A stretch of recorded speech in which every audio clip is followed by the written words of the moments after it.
Bonjour à tous, j'espère que vous allez bien. Je vous retrouve aujourd'hui pour vous proposer cette fameuse vidéo bonus que j'avais évoquée en début d'année. Alors vos retours ont été si positifs que là je n'ai plus le choix, il va bien falloir que je me lance.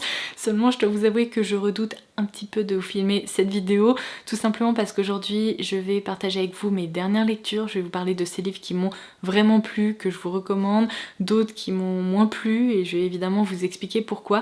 Seulement depuis le début du mois de janvier, j'ai déjà lu 17 livres, donc je vous laisse faire un petit calcul rapide. Clairement, je ne vais pas pouvoir passer 5 minutes sur chaque titre, sinon on n'est pas sorti de l'auberge. Du coup, je vais tâcher d'être précise et concise, c'est vraiment ma mission du jour. Souhaitez-moi bonne chance parce que je vais vraiment en avoir besoin. Ah, et d'ailleurs, juste avant de commencer, une petite précision. Vous m'envoyez souvent des questions liées à mes lectures et vous me demandez est-ce que je ne lis qu'en anglais? Pourquoi est-ce que je lis en anglais? Si vous me suivez sur Instagram, vous avez déjà dû avoir des éléments d'information à ce sujet, seulement vu la thématique de la vidéo, je me suis dit que c'était quand même important à préciser. Il faut savoir que depuis que je suis petite, j'associe la lecture en français à de la lecture scolaire ou obligatoire et pendant longtemps, ça m'a un peu provoqué un blocage vis-à-vis de la lecture. J'arrivais pas à apprécier les livres parce que en fait on me forçait entre guillemets à les lire et mon état d'esprit a complètement changé quand j'ai eu 13 ou 14 ans, j'ai commencé à lire pour le plaisir en anglais et c'est une habitude que j'ai jamais perdue parce que j'ai toujours associé mes lectures vraiment plaisir et loisir aux lectures en anglais, donc c'est pour ça que encore aujourd'hui je ne lis qu'en anglais, c'est ce qui me fait plaisir, c'est ce qui me permet de m'évader et de me faire du bien.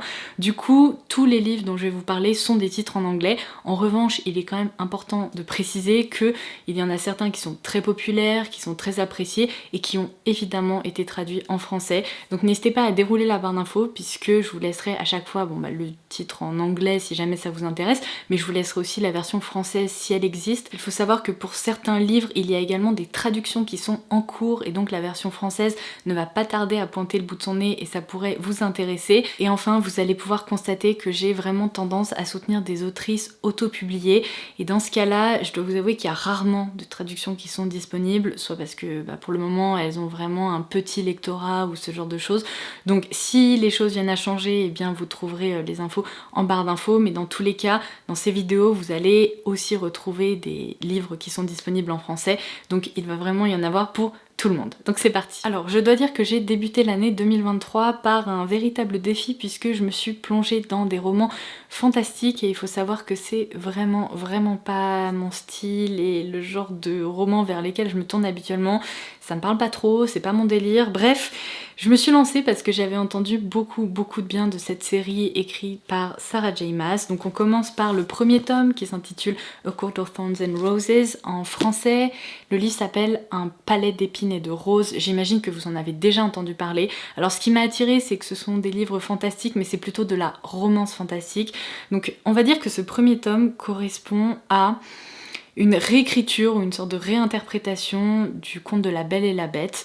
En gros, pour le petit résumé rapide, on va suivre le personnage principal qui est Feyre, qui est humaine et qui vit donc dans le monde des humains. Seulement sur ce territoire, il y a un mur qui sépare le monde des humains du monde des fées, avec des êtres évidemment qui possèdent des pouvoirs. La famille de Feyre est très pauvre, donc elle part chasser et un jour en forêt, elle tue une bête ou un loup, elle est pas trop sûre, seulement il s'avère qu'en fait elle a tué une fée et elle va devoir payer pour son crime, on va dire, donc elle va avoir une dette envers le maître de cette fée et je vous en dis pas plus parce que je trouve que c'est plus intéressant de plonger dans cet univers sans trop en savoir. Alors j'ai vraiment apprécié ma lecture, je dois dire que la première partie du livre est un peu lente parce que comme dans beaucoup de romans fantastiques, ça pose l'univers, ça donne des détails à propos de personnages qui sont importants pour la suite, etc. Donc au début je me suis dit est-ce que ça va vraiment me plaire, mais finalement il se passe pas mal de choses et j'ai été intriguée, j'ai voulu savoir la suite, donc j'ai donné 4 étoiles sur 5 à cette lecture et évidemment j'ai continué la série et je dois dire que le deuxième tome c'est pour le moment mon préféré de la série. Alors c'est un sacré pavé, seulement je l'ai écouté en audiobook, je vous l'avais dit dans l'une de mes vidéos favoris, j'ai opté pour la version graphique audio dans laquelle il y a tout un casting d'acteurs qui lisent en fait, qui performent on va dire les différents personnages, il y a également des effets sonores et tout, et c'était magique. Je ne sais pas si du coup j'ai donné 4 étoiles et demie à ce livre grâce au roman graphique audio ou si c'est parce que l'histoire m'a vraiment plu, mais je pense que c'est une combinaison des deux. Alors ce qui m'a un peu énervée au début de ce roman, c'est que l'autrice a volontairement changé certains personnages pour que j'imagine que l'histoire soit plus intéressante et qu'il y ait plus de rebondissements, etc. Et puis finalement, je m'y suis vite fait parce que c'est vrai que l'histoire était hyper intéressante, elle m'a tenue en haleine malgré la longueur, si vous voulez, aussi de ce tome. Donc ça, j'ai vraiment adoré. En revanche, je dois dire que malheureusement, même si j'ai alterné entre la version graphique audio et la lecture papier de ce livre, le 3e tome m'a un peu moins convaincue. Je crois que je lui ai donné 3 étoiles sur 5 sur Goodreads, tout simplement parce que dans ce tome-là, il y a beaucoup de jeux politiques et c'est ce qui m'ennuie au plus haut point. Donc du coup, j'ai quand même apprécié parce que je pense que c'est un univers qu'on apprend à connaître, et on se familiarise avec et on a envie de savoir la suite. Seulement là, pour le coup, j'ai vraiment senti la longueur du livre. Donc il me reste 2 tomes dans cette série que je continuerai seulement après m'être mangé tout ça, si vous voulez. J'avais vraiment besoin d'un break, donc j'y retournerai un petit peu plus tard. Alors ensuite, je suis retournée à mon genre de prédilection et j'ai évidemment opté pour une romance. Et je dois dire que c'est exactement ce dont j'avais besoin. J'avais entendu beaucoup de bien du livre Funny Feelings de Tara DeWitt et j'ai adoré. Alors je lui ai donné 5 étoiles sur 5 tout simplement parce que j'ai hurlé de rire au moins 2 ou 3 fois. Ce livre est hyper drôle, les personnages sont très attachants et j'ai adoré l'univers qui change complètement de ce que j'ai l'habitude de lire, puisque là en fait on suit Farley, si je me trompe pas, qui est humoriste, qui a rencontré son agent ou son manager il y a je crois presque une dizaine d'années, qui s'appelle Meyer, et en fait la carrière de Farley commence un peu à décoller et elle part en tournée avec d'autres humoristes qui font du stand-up, etc. Seulement ses collègues, on va dire, lui demandent d'attirer un petit peu plus l'attention du public sur sa vie personnelle et sur elle tout simplement parce que ces autres humoristes ont constaté que finalement le public connaît pas grand chose de Farley et pour ce faire ce petit groupe met au point un stratagème histoire d'attirer les médias et l'œil des journalistes sur Farley en lui proposant d'entrer dans une fausse relation tout simplement en prétendant être en couple avec quelqu'un. Il s'avère que ce quelqu'un ça va être Meyer qui lui aussi est humoriste mais alors est un ex-humoriste en fait qui ne performe plus du tout sur scène. D'ailleurs il y a pas mal de mystères sur le pourquoi du comment, il s'est complètement arrêté de proposer des one-man shows du jour au lendemain et c'était, je vous dis, hyper drôle, attachant, d'autant plus que Meyer est père célibataire et il a une fille et je trouve, je sais pas vous, mais la plupart du temps quand il y a des enfants dans les livres, c'est hyper cringe. Souvent ils sont très mal représentés, ça semble un peu surréaliste, il y a des dialogues qui n'ont aucun sens parce que parfois vous savez, vous avez une enfant de 6 ans, on a l'impression qu'elle s'exprime comme si elle en avait 15 et ça a tendance à m'énerver. Alors que là j'ai trouvé que c'était un ajout très sympa, très réaliste en plus, donc ça m'a beaucoup plu. Alors est-ce que c'est une lecture absolument parfaite? Non, tout simplement parce que comme dans beaucoup de romances, il y a toujours, vous savez, ce moment un peu avant la fin où évidemment il y a un conflit, où il y a un problème de communication et ça a tendance à m'énerver par-dessus tout. Seulement je dois dire que dans l'ensemble, ce livre m'a tellement plu qu'il mérite vraiment ses 5 étoiles parce que j'ai passé un bon moment, c'était drôle, c'était sympa et j'avais par moments l'impression de lire un peu un script de film, c'était vraiment très chouette. Alors ensuite, les 3 prochains livres, je les ai lus sur ma liseuse, donc je vais vous insérer les couvertures par ici pour que vous puissiez voir de quoi je parle. Je pense que je vais vous faire rire parce que je me suis lancée dans une série proposée par Sophie Lark. J'en avais beaucoup entendu parler parce que c'est de la romance, mais de la romance mafia. Alors vous allez vous dire mais qu'est-ce qu'elle lit? Elle lit des trucs trop bizarres et c'est vrai que c'était une grande première pour moi, mais vous savez quoi? C'était hyper divertissant, c'était tellement détaché de la réalité, en tout cas de ma réalité, faut bien le dire. Il y avait ce côté un peu mafia, gangster et tout et j'ai trouvé ça hyper sympa et divertissant tout simplement. Alors encore une fois, c'était pas les meilleures lectures du monde entier, seulement je dois dire que c'était hyper rapide, hyper facile à lire, c'était assez drôle, surtout le premier tome m'a vraiment plu.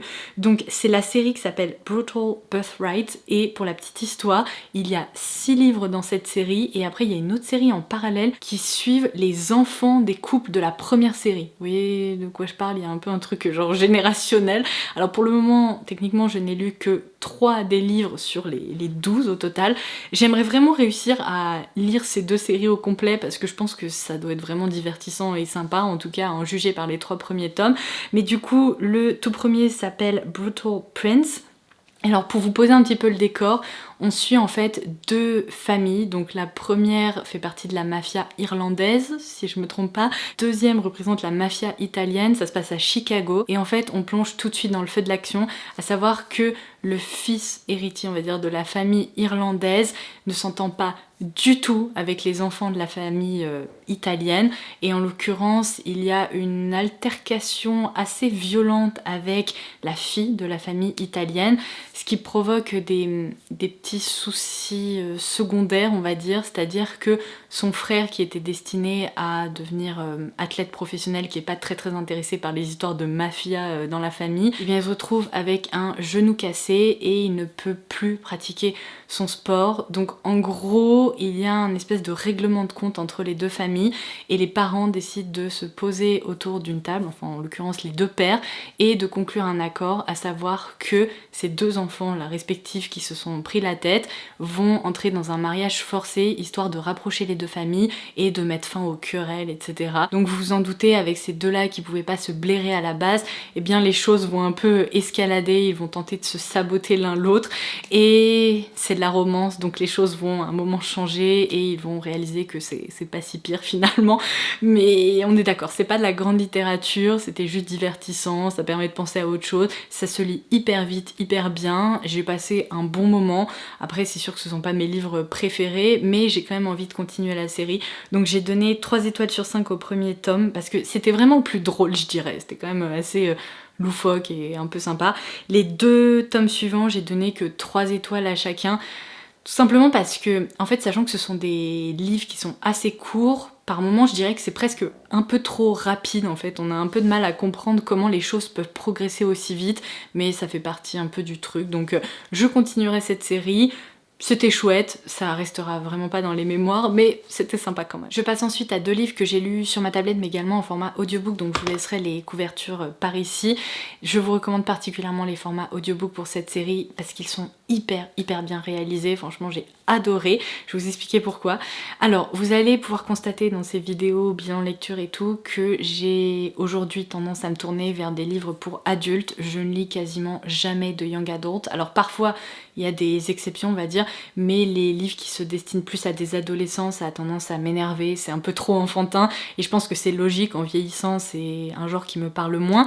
Mais même si cette saga tombe apparemment dans cette catégorie, je dois dire que je l'ai pas du tout ressenti, j'avais pas l'impression de lire un livre pour ados si vous voulez, c'est hyper bien écrit, malgré le fait que ce soit écrit à la 3e personne, et c'est quelque chose qui a tendance à me déranger, j'ai du mal à, si vous voulez, m'identifier ou en tout cas me rapprocher des personnages, je ressens souvent en fait cette distance qui me dérange, et là ça ne m'a pas du tout dérangé, donc c'est plutôt un très bon point. Donc cette série débute avec notre personnage principal qui s'appelle Pippa, qui est étudiante en terminale et qui est particulièrement intéressée par le journalisme d'investigation. Pour son projet de fin d'année, elle décide de se concentrer alors officiellement sur l'impact que peuvent avoir les médias sur des enquêtes policières, mais officieusement sur une affaire qui est intervenue 5 ans plus tôt dans sa propre ville.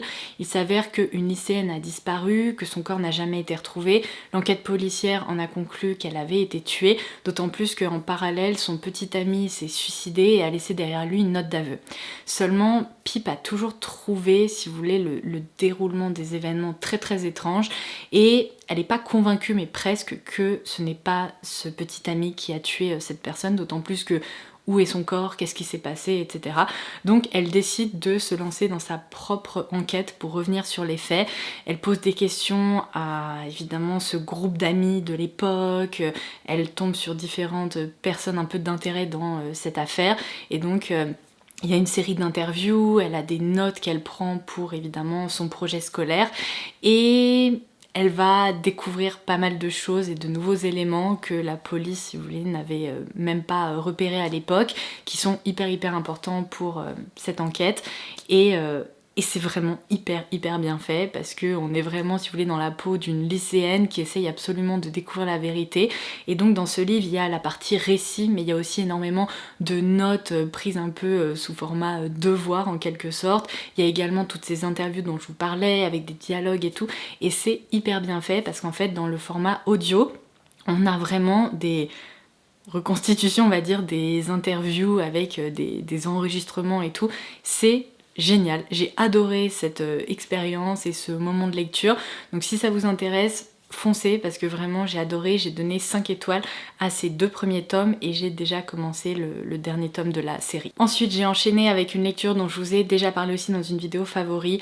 J'ai adoré, mais adoré ce livre qui correspond tout à fait à ce que j'aime. Ça se passe dans une petite ville, c'est un peu atmosphérique, on s'attache à pas mal de personnages, il y a pas mal, vous savez, de descriptions, mais en même temps on a envie de savoir ce qui va se passer, il y a des rebondissements et tout ça. Bref, je vous recommande aussi si vous aimez ce genre de livre. Il s'agit de Things We Never Got Over de Lucy Score. Alors en plus l'objet livre, je sais pas si vous allez pouvoir le voir, est hyper beau, il y a des petits détails un peu dorés là sur les fleurs. Bref, je trouve ce livre absolument parfait. Alors ici on suit Naomi qui a une sœur jumelle avec laquelle elle n'a pas vraiment de relation, puisque les rares fois où elle est en contact avec elle, c'est parce qu'elle a besoin d'argent, ou alors parce que sa sœur s'est encore foutue dans un faux plan, qu'elle a besoin d'aide, enfin bref. Donc là, sa sœur la contacte une nouvelle fois pour lui dire qu'elle a besoin d'aide, et Naomi, qui est peut-être un petit peu trop sympa, décide de se rendre dans cette petite ville un peu paumée pour aller secourir sa sœur. Et en attendant dans un café qui était leur point de rendez-vous, sa sœur réussit à lui voler sa voiture, ses affaires, de l'argent dans sa chambre d'hôtel, mais en plus elle lui laisse sa fille de 13 ans dont Naomi ne connaissait même pas l'existence. Donc Naomi se retrouve paumée dans cette petite ville, sans voiture et avec une nièce dont elle est quand même un peu responsable puisque sa mère vient de disparaître. Et voilà comment commence cette histoire. Alors évidemment, vous me connaissez, il y a une romance avec un des personnages aussi dans ce livre. C'est hyper sympa. Je vous dis, c'est un livre qui est un peu atmosphérique. Moi, c'est tout ce que j'aime. Les histoires comme ça dans les petites villes, avec un peu de drama familial et tout. C'est vraiment ce que j'adore. Et même si c'est un livre qui est un peu long, ça se lit super bien. C'est très sympa. J'ai adoré. Et pour la petite histoire, il y a le tome 2 qui vient de sortir ce mois-ci. Alors, je l'ai pas encore terminé, mais je l'ai commencé presque immédiatement dès que je l'ai reçu, parce que j'adore cette ville, cet univers, ces personnages. Donc on en reparlera sûrement à la prochaine update lecture. Alors quand je découvre un auteur ou une autrice dont j'apprécie le travail, j'ai tendance à vouloir lire d'autres œuvres et d'autres choses qu'ils ont pu écrire. Et là, puisque j'avais adoré ce livre-ci, j'ai voulu lire By a Thread, toujours de Lucy Score. Et bah quelle erreur, parce que je ne sais pas par quel miracle j'ai réussi à terminer ce livre, mais non seulement il était hyper long, mais en plus il était vraiment mauvais, mais mauvais. Alors heureusement aujourd'hui elle écrit des choses qui sont bien mieux, seulement je comprends pas, j'avais entendu beaucoup bien de ce livre et j'ai détesté. Je sais même plus combien je lui ai donné 2 étoiles et demie sur 5 et franchement je me demande même si c'est mérité parce que j'ai vraiment dû forcer quoi pour terminer ce livre. Pour la petite histoire, c'est une romance dans un environnement de travail entre 2 personnes qui peuvent pas se blairer. Seulement ce qui m'a beaucoup dérangé, c'est qu'ils ont tous les deux la quarantaine et ils se comportent comme si ils avaient 13 ans. Et encore franchement, même des adolescents, je pense qu'ils se comporteraient mieux et ils auraient un petit peu plus de jugeote. Donc ça m'a énervé un nombre de fois incalculable. Du coup, ça vraiment, je ne retiens pas cette lecture parce que j'ai pas passé un très bon moment. Ensuite, j'ai lu le tome 3 de Magnolia Parks. Alors, c'est une série que j'ai vu passer absolument partout, qui a fait un buzz pas possible sur les réseaux sociaux.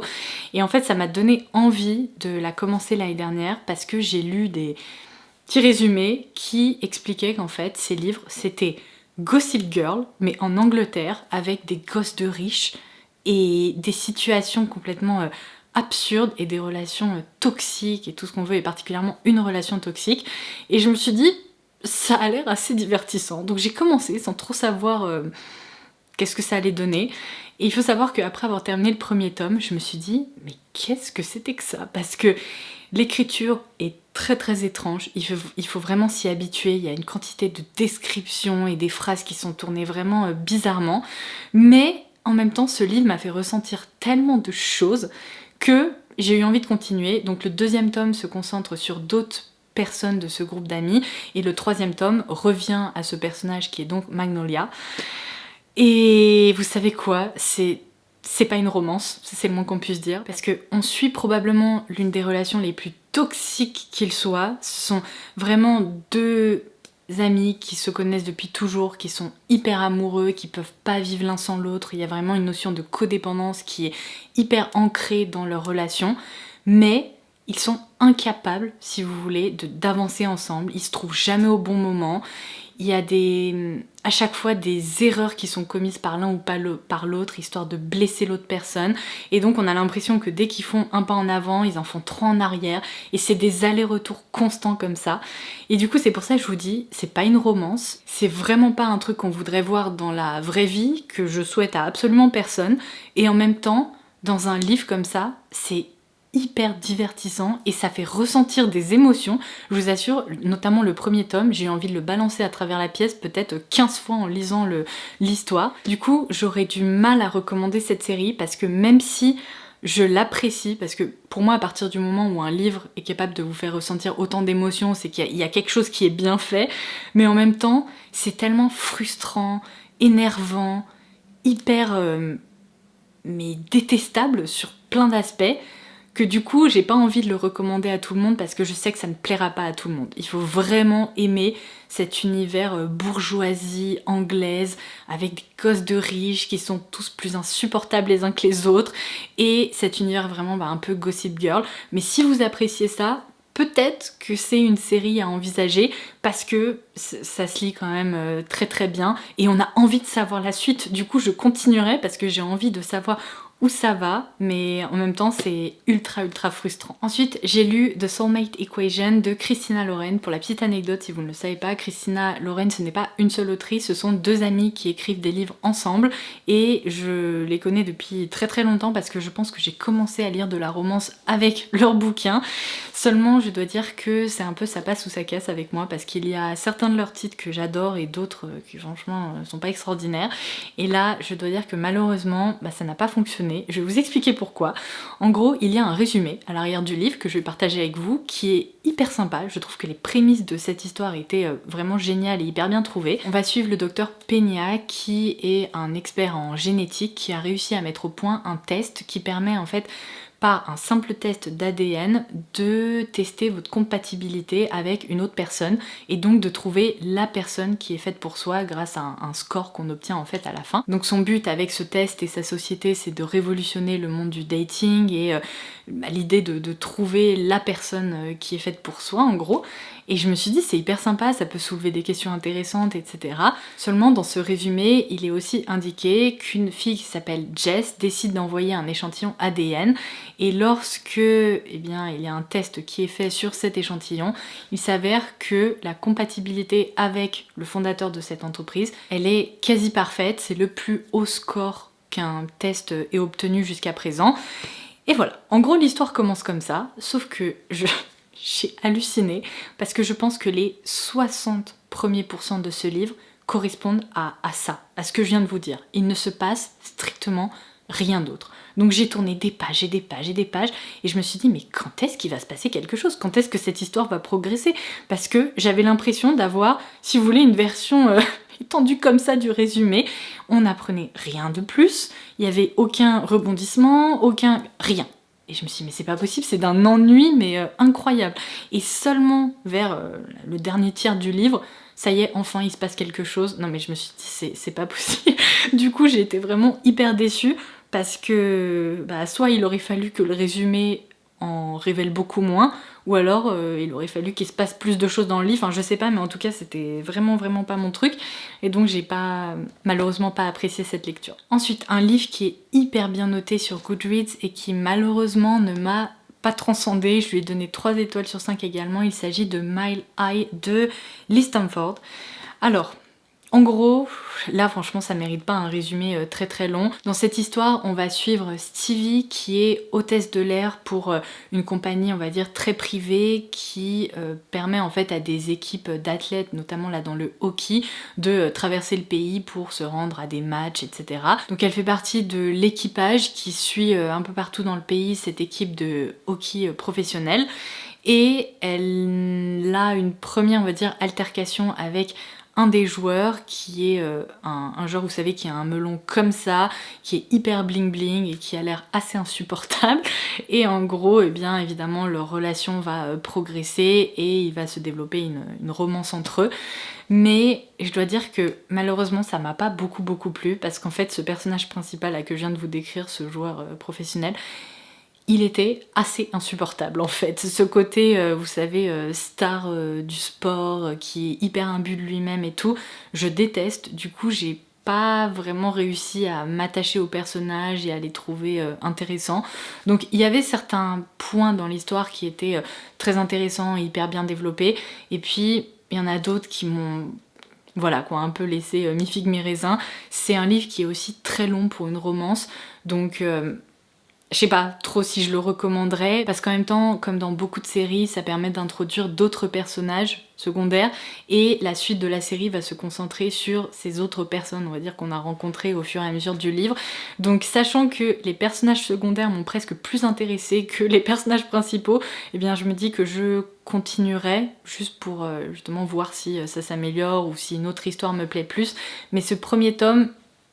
voilà. Alors ensuite, vous vous souvenez peut-être que dans une vidéo favori, je vous avais partagé cette série qui s'appelle The Hiddens, d'une autrice que j'ai découvert l'année dernière, qui s'appelle Daphne Perry, et j'ai tellement aimé ses livres que cette année, une sortie que j'attendais avec impatience, c'était bien évidemment le 4e tome dans cette série, qui est Jasper Vale.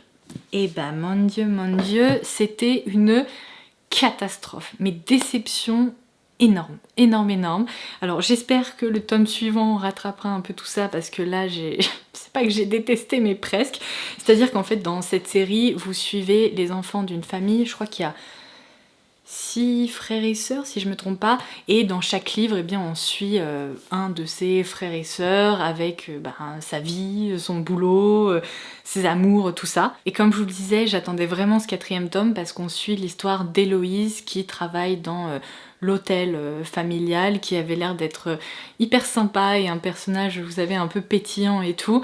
Et en l'occurrence, c'est l'histoire classique, vous savez, elle a un peu trop bu, elle se retrouve mariée avec un ami, je sais plus, d'un de ses frères ou sœurs, peu importe, à Las Vegas. Et évidemment, au lieu de prendre une bonne décision et de trouver une solution, ils décident de cacher le truc à leur famille, ils essayent de faire annuler le mariage, mais il y a des contretemps, on va dire, administratifs, tout ce que vous voulez.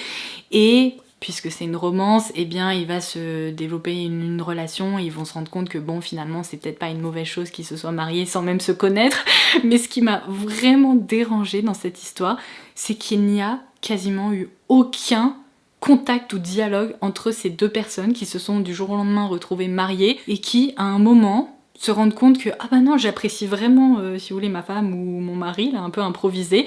Mais la question c'est pourquoi, puisqu'il y a quasiment pas eu de dialogue, il y a quasiment pas eu d'échange, enfin qu'est-ce qui se passe à part de l'attirance physique, et j'ai l'impression qu'il n'y avait strictement rien d'autre. Donc en fait j'ai pas compris cette relation, j'ai pas compris ce développement, et je me suis dit bon en fait ça n'a servi strictement à rien.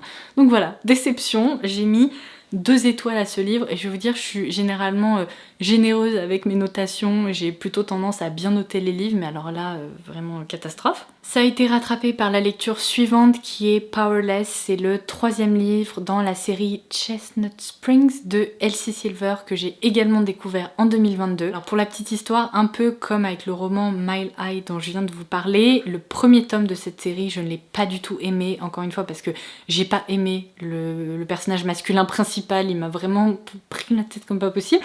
Du coup je me suis dit bon, je sens du potentiel donc je vais continuer. Le 2e tome je l'avais adoré, et là ce 3e tome c'est un succès, j'ai de nouveau donné 5 étoiles à ce livre, encore une fois parce qu'on retrouve cette ambiance petite ville avec beaucoup de développement en fait de personnages, c'est hyper atmosphérique, et C'est hyper sympa à lire, moi c'est exactement ce que j'adore lire. Ça va pas être évident pour moi de vous résumer Powerless tout simplement parce que la dynamique familiale est un peu compliquée quand on connaît pas les différents personnages.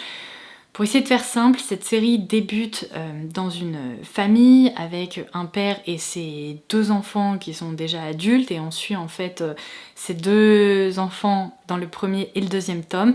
Seulement quand ils étaient adolescents, ils ont recueilli au sein de leur famille un autre lycéen qui vivait dans sa voiture, qui avait perdu ses parents et donc si vous voulez, il est vraiment considéré comme leur frère, il fait vraiment partie de la famille et il s'agit de Jasper qu'on suit donc dans ce nouveau tome Powerless. Et dans ce livre, on va suivre sa relation avec Sloane, qui est la cousine, mais de ses 2 frères de cœur. Donc évidemment, ils ne sont pas cousins, il n'y a absolument aucun lien de parenté entre les deux, mais il y a vraiment ce côté aussi, si vous voulez, un petit peu tabou qui les a toujours un peu bloqués dans le fait d'explorer plus qu'une amitié ou une relation vraiment d'entente, parce que justement, ce sont 2 familles qui sont très proches et j'ai trop aimé parce que encore une fois les personnages sont hyper bien développés et Elsie Silver écrit vraiment hyper bien, c'est facile à lire, c'est divertissant, c'est hyper agréable, bref j'adore. Et je vais enfin pouvoir clôturer cette vidéo avec la dernière lecture que j'ai lue donc juste avant